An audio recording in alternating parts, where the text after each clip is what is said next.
के संबंध में आगाह करना चाहता हूं। षड्यंत्र के तहत, सोची समझी साजिश के तहत देश की डेमोग्राफी को बदला जा रहा है। एक नए संकट के बीज बोए जा रहे हैं और ये घुसपैठिए मेरे देश के नौजवानों की रोजी रोटी छीन रहे हैं। एक घुसपैठिए मेरे देश की बहन बेटियों को निशाना बना रहे हैं। ये बर्दाश्त नहीं होगा। ये घुसपैठिए भोले भाले आदिवासियों को भ्रमित करके उनकी जमीनों पर कब्जा कर रहे हैं। ये देश सहन नहीं करेगा। और इसलिए मेरे प्यारे देशवासियों, जब डेमोग्राफी परिवर्तन होता है, सीमावर्ती क्षेत्रों में डेमोग्राफी में परिवर्तन होता है, तब राष्ट्रीय सुरक्षा के लिए संकट पैदा होता है। देश की एकता, अखंडता और प्रगति के लिए ये संकट पैदा, सामाजिक तनाव के बीज बो देता है। और कोई देश अपना देश घुसपैठियों के हवाले नहीं कर सकता है। दुनिया का कोई देश नहीं कर सकता है, तो हम भारत को कैसे कर सकते हैं? हमारे पूर्वजों ने त्याग और बलिदान से आजादी पाई है, हमें स्वतंत्र भारत दिया है। उन महापुरुषों के प्रति हमारा कर्तव्य है कि हम हमारे देश में ऐसी हरकतों को स्वीकार न करें। उनकी सच्ची श्रद्धांजलि होगी। और इसलिए मैं आज लाल किले की प्राचीर से कहना चाहता हूं, हमने एक हाई पावर्ड डेमोग्राफी मिशन शुरू करने का निर्णय किया है। ये मिशन, इस मिशन के द्वारा ये जो भीषण संकट नजर आ रहा है, भारत पे मंडरा रहा है जो संकट है, उसको निपटाने के लिए तय समय में सुविचारित सुनिश्चित रूप से अपने कार्य को करेगा। उस दिशा में हम आगे बढ़ रहे हैं। मेरे प्यारे देशवासियों, कल जन्माष्टमी का पावन पर्व है। भगवान श्री कृष्ण का जन्मोत्सव देश में मनाया जाता है। साथियों, जब मुझे भगवान श्री कृष्ण याद आते हैं तो हम देख रहे हैं कि पूरे विश्व में आज युद्ध के तौर तरीके बदल रहे हैं। हमने देखा है कि भारत युद्ध के हर नए तौर तरीकों को निपटने में समृद्ध है। हमने ऑपरेशन सिंदूर में दिखा दिया है। टेक्नोलॉजी में जो भी महारत थी, पाकिस्तान ने हमारे सैन्य ठिकानों पर, हमारे एयरबेस पर, हमारे संवेदनशील स्थानों पर, हमारे आस्था के केंद्रों पर, हमारे नागरिकों पर मिसाइल्स, ड्रोन अनगिनत मात्रा में उन्होंने वार किया। देश ने देखा है। लेकिन देश को सुरक्षित रखने के जो प्रयास पिछले 10 साल में हुए हैं, उस ताकत का परिणाम था कि उनके हर हमले को हमारे जाबाजों ने और हमारी टेक्नोलॉजी ने तिनके की तरह बिखेर दी।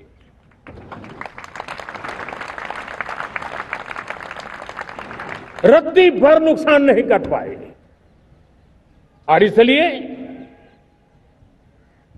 जब युद्ध के मैदान में टेक्नोलॉजी का विस्तार हो रहा है, टेक्नोलॉजी हावी हो रही है, तब राष्ट्र की रक्षा के लिए, देश के नागरिकों की सुरक्षा के लिए हमें भी, हमने जो आज महारत पाई है, वो महारत का और विस्तार करने की जरूरत है। हमने आज जो महारत पाई है, उसको लगातार अपग्रेडेड करते रहने की आवश्यकता है। और इसलिए साथियों, मैंने एक संकल्प लिया है। मुझे आपके आशीर्वाद चाहिए, कोटि कोटि देशवासियों के आशीर्वाद चाहिए, क्योंकि समृद्धि कितनी ही क्यों न हो, अगर सुरक्षा के प्रति उदासीनता बरतते हैं तो समृद्धि भी किसी काम की नहीं रहती। और इसलिए सुरक्षा का महत्व बहुत बड़ा है। और इसलिए मैं आज लाल किले की प्राचीर से कह रहा हूं, आने वाले 10 साल में 2035 तक राष्ट्र के सभी महत्वपूर्ण स्थलों, जिनमें सामरिक के साथ साथ सिविलियन क्षेत्र भी शामिल है, जैसे अस्पताल हो, रेलवे हो, जो भी आस्था के केंद्र हो, उन्हें टेक्नोलॉजी के नए प्लेटफॉर्म द्वारा पूरी तरह सुरक्षा का कवच दिया जाएगा। ये सुरक्षा का कवच लगातार विस्तार होता जाए, देश का हर नागरिक सुरक्षित महसूस करे। किसी भी प्रकार की टेक्नोलॉजी हम पर वार करने आ जाए, हमारी टेक्नोलॉजी उससे बेहतर सिद्ध हो। और इसलिए आने वाले 10 साल 2035 तक मैं ये राष्ट्रीय सुरक्षा कवच का विस्तार करना चाहता हूं, मजबूती देना चाहता हूं, आधुनिक बनाना चाहता हूं। और इसलिए भगवान श्री कृष्ण से प्रेरणा पाकर के हमने श्री कृष्ण का जो सुदर्शन चक्र था, उस सुदर्शन चक्र की राह को चुना है। आप में से बहुत लोगों को याद होगा, जब महाभारत की लड़ाई चल रही थी, श्री कृष्ण ने अपने सुदर्शन चक्र से सूर्य के प्रकाश को रोक दिया था और दिन में ही अंधेरा कर दिया था। सूर्य प्रकाश को सुदर्शन चक्र से रोक दिया था। और तब अर्जुन ने जो शपथ ली थी जयद्रथ का वध करने की, उस प्रतिज्ञा को अर्जुन पूर्ण कर पाए थे। वो सुदर्शन चक्र के पराक्रम और रणनीति का परिणाम था। अब देश सुदर्शन चक्र मिशन लॉन्च करेगा।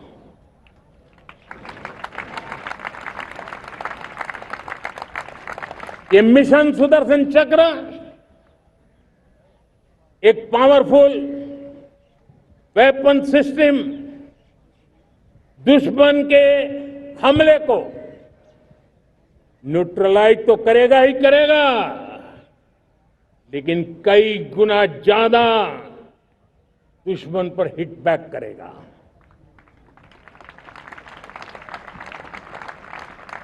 हमने भारत के इस मिशन सुदर्शन चक्र के लिए कुछ मूलभूत बातें भी तय की है। आने वाले 10 सालों में हम उसको प्रखरता से आगे बढ़ाना चाहते हैं। एक तो ये पूरी आधुनिक सिस्टम, इसके लिए रिसर्च, डेवलपमेंट, उसकी मैन्युफैक्चरिंग हमारे देश में ही हो, हमारे देश के नौजवानों के टैलेंट से हो, हमारे देश के लोगों के द्वारा बनी। दूसरा, एक ऐसी व्यवस्था होगी जो वॉरफेयर के हिसाब से भविष्य में क्या क्या संभावनाएं हैं उसका हिसाब किताब लगा करके +1 की स्ट्रेटेजी वर्कआउट करेगी। और तीसरा, सुदर्शन चक्र की एक ताकत थी, वो बहुत ही प्रिसाइज, जहां जाना था वहीं जाता था और वापस श्री कृष्ण के पास लौट के आता था। हम इस सुदर्शन चक्र के द्वारा भी टारगेटेड प्रिसाइज एक्शन के लिए भी व्यवस्था को विकसित करने की दिशा में आगे बढ़ेंगे। और इसलिए युद्ध के बदलते तौर तरीकों में राष्ट्र की सुरक्षा, नागरिकों की सुरक्षा के लिए मैं बड़े प्रतिबद्धता के साथ इस कार्य को आगे बढ़ाने के लिए वचन देता हूं।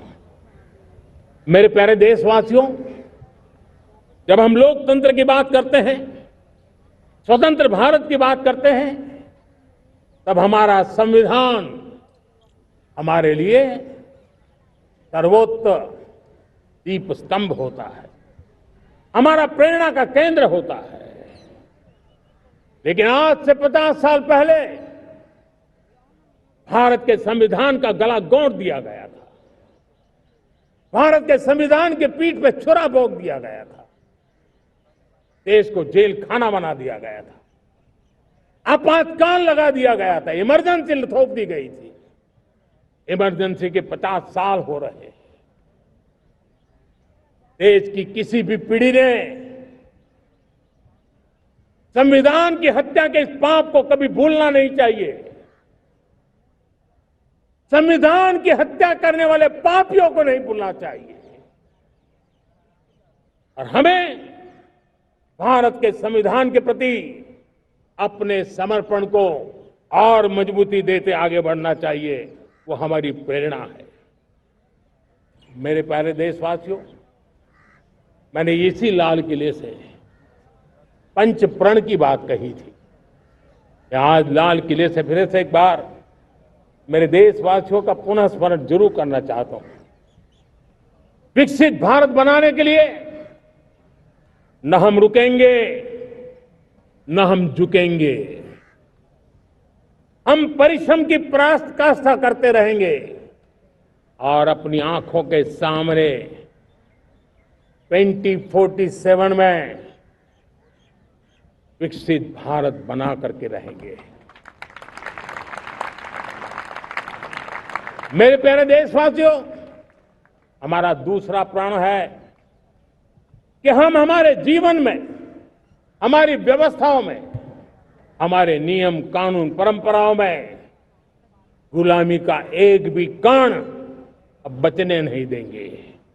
हम हर प्रकार की गुलामी से मुक्ति पाकर के ही रहेंगे। मेरे प्यारे देशवासियों, हम अपनी विरासत पर गर्व करेंगे। हमारी पहचान का सबसे बड़ा आभूषण, सबसे बड़ा गहना, सबसे बड़ा मुकुटमणि हमारी विरासत है। हम विरासत का गर्व करेंगे। मेरे प्यारे देशवासियों, इन सब के लिए एकता, ये मंत्र सबसे बड़ा शक्तिशाली मंत्र है।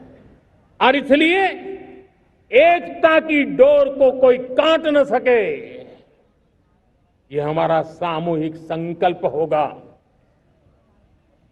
मेरे प्यारे देशवासियों, मां भारती के प्रति कर्तव्य निभाना ये पूजा से कम नहीं है, तपस्या से कम नहीं है, आराधना से कम नहीं है।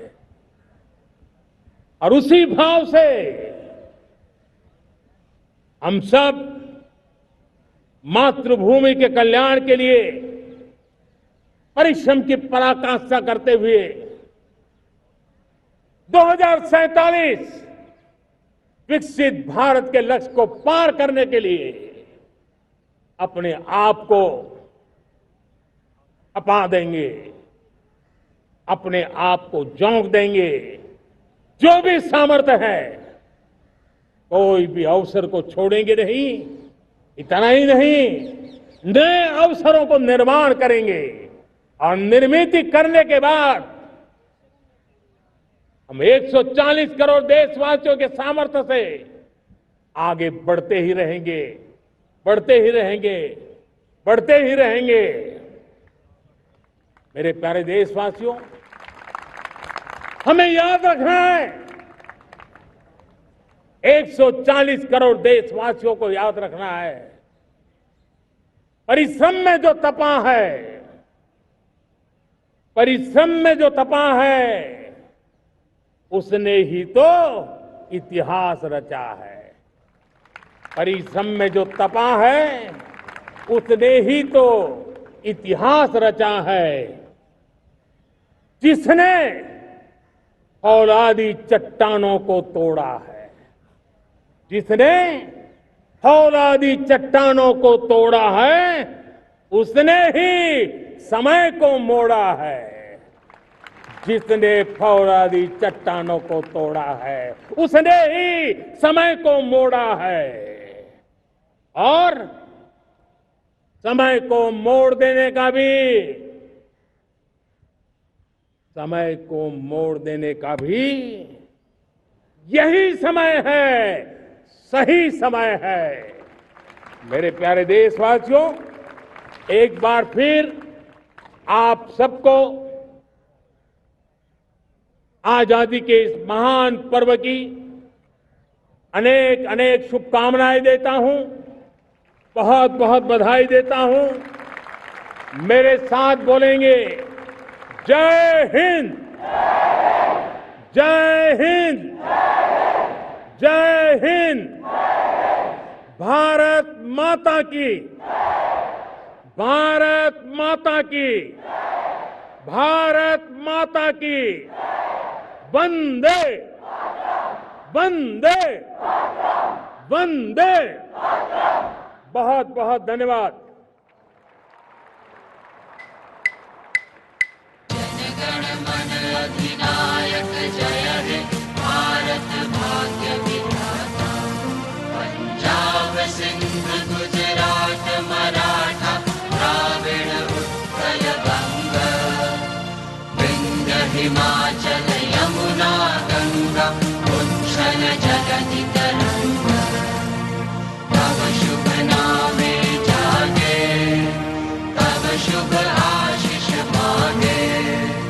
गाहे तब जय गाथा, जनगण मंगलदायक जय हे भारत भाग्य विधाता।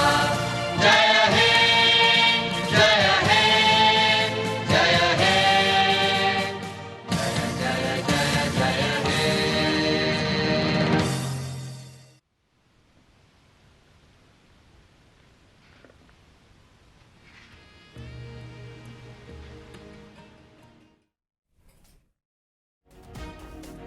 तो आप प्रधानमंत्री को सुन रहे थे। 12वीं बार आज प्रधानमंत्री नरेंद्र मोदी ने लाल किले के प्राचीर से तिरंगा फहराया और इस दौरान उन्होंने बहुत सारी बातें की। अपने भाषण की शुरुआत में ही ऑपरेशन सिंदूर का जिक्र किया और उन्होंने कहा कि किस तरह से भारत ने अपने दुश्मन को धूल चटा दिया। शुरुआत अगर बात की जाए तो हमने देखा कि किस तरह से आज राष्ट्रीय ध्वज जब प्रधानमंत्री फहरा रहे थे उस वक्त उनके साथ फ्लाइंग ऑफिसर ऋषिका शर्मा मौजूद थी।